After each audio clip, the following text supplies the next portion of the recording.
We're James and Kelly with 2 tickets around the world. In our last video, we explored the Dunhuang Pass and the Great Wall.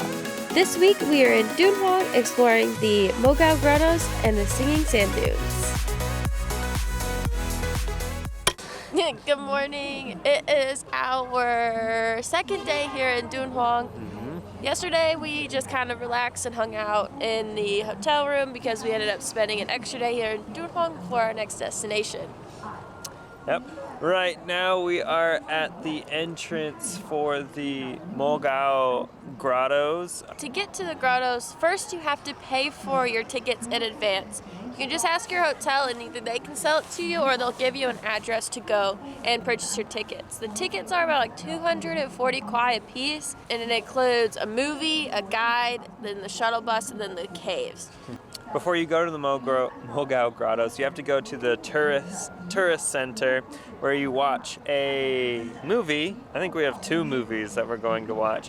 And then we take a bus to the actual caves where we are led by an English guide.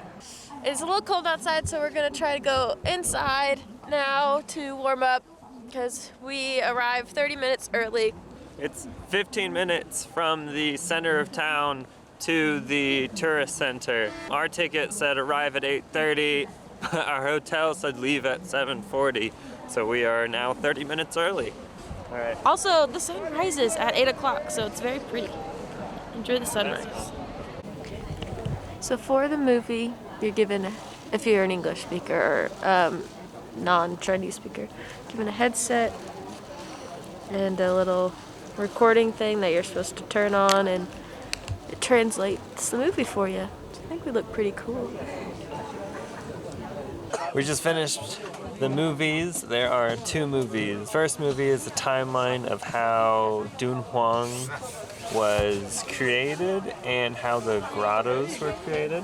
The second movie is a 360-degree movie where the screen goes from the ground all the way up onto the ceiling, and it shows pictures of different grottos inside the Mogao caves and gives you a little bit of explanation on what you're seeing.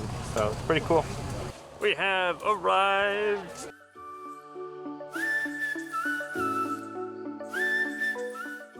We have arrived at the caves. We don't believe that we are allowed to take videos or pictures while inside the site, so we'll show you what we can, and if not, we will see you when we get done.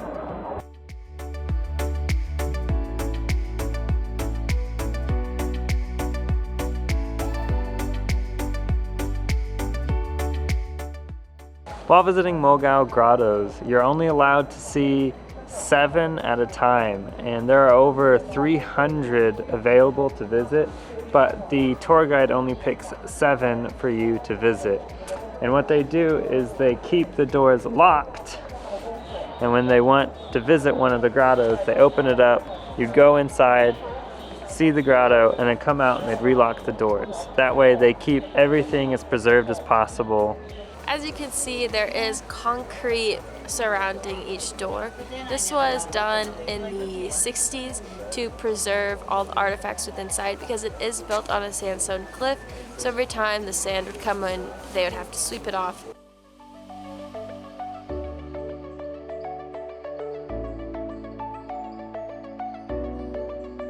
We're now about to enter the cave with the 3rd largest Buddha. This cave is completely protected by this wooden structure that goes all the way up to the ceiling of the cliff. His head is supposed to touch the top. Back in the olden days, people from very far away could see this Buddha and worship from wherever they were. Okay, we are not allowed to take videos inside, so see you when we get out. You are not allowed to take pictures of the Buddha or actually any of the inside the caves. And if you do get caught taking a picture, they will make you delete it. We have potatoes with beef, a chicken, and some rice. Yeah.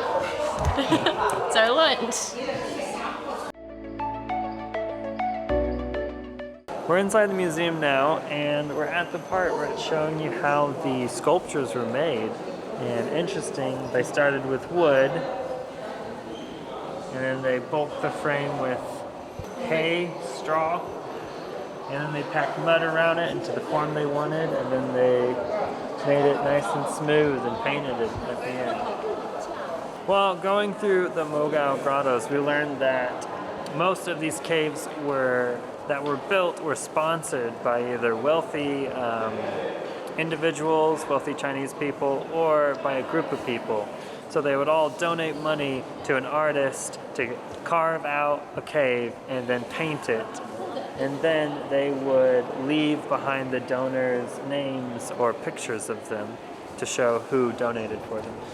We just finished Mogao Grottos, and overall, I think it's definitely worth visiting when you're in Dunhuang. It might seem a little bit expensive, but it's definitely worth it.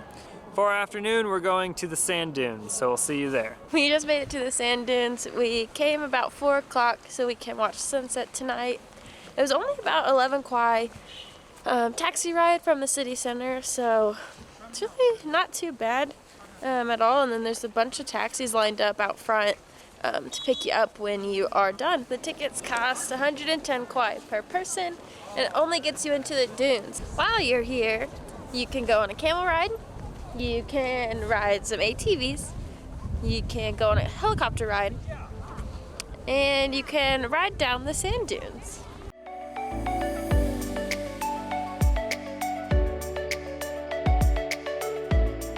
Our first stop in the sand dunes is the Crescent Lake area. It is an artificial lake that was made, and there's also a temple here that you can walk around. We decided to take the sightseeing bus to this part. It was 20 kwai each. We could have easily walked, you don't have to pay for it, but we're feeling lazy. We're trying to figure out a good spot to go and watch the sunset, because our friends that were here yesterday said that they took a car and it was pretty far out and there was no one there.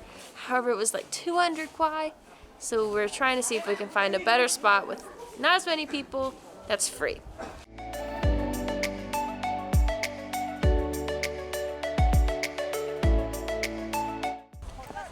So there are 2 paths to get to the top, unless you just want to try your best to climb the middle. There's only 2 places that have views.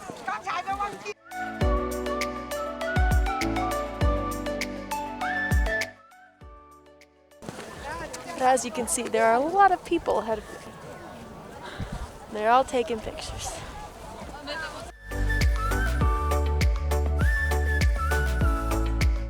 So we were trying to come up to watch the sunset, and it can kind of go, we thought we could go up there, but there's a sign that says no climbing and to protect the mountain. The only way to really get to a good spot is you have to take one of these dune buggies. They have to take you all the way up to the mountain. Take you up to the top. Yeah, the top of the dunes, and then at night, I guess they'll bring you back down. Still debating if we want to do that or if we plan to just join the crowds of people over there. I don't know.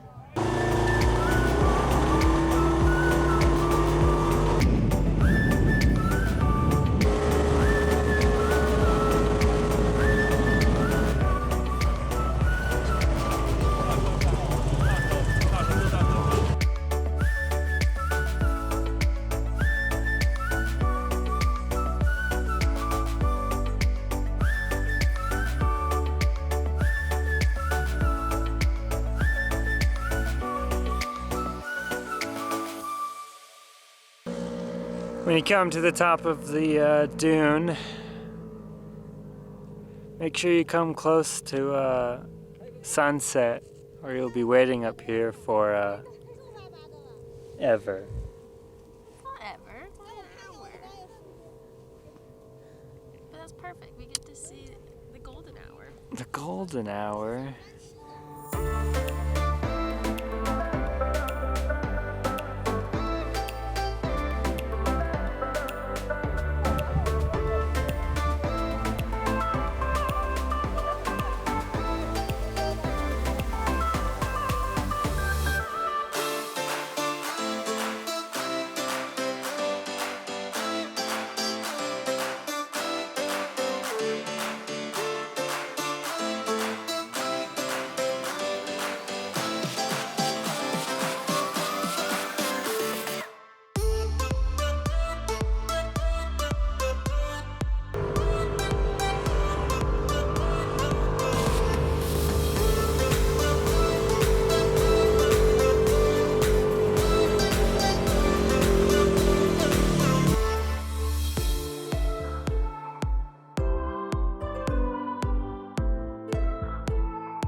Let's see how much sand is in my shoe. The city of I think so.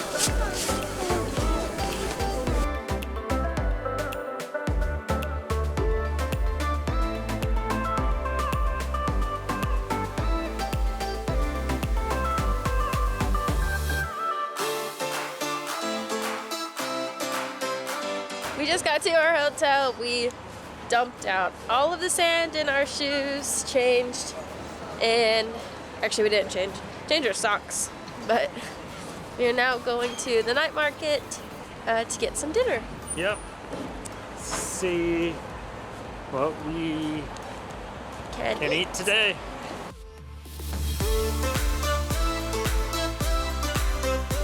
Maybe play in the sand a little bit. Might build a sand castle right there. It's gonna look good. Kelly, you think I'm good at building sand castles? I think you might struggle a little bit with how fine the sand is. Kelly, you underestimate my sandcastle ability. Is that why you brought water? Yeah.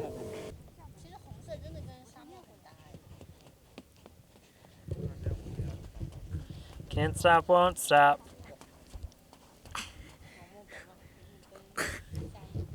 Bear crawled up.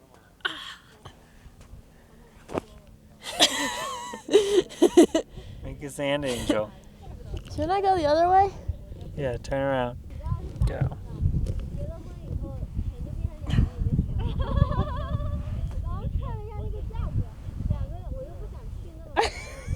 It's just making me fall down this. All that's happening is I'm falling down. No, your snow angel is beautiful. Keep going. But I'm just going down.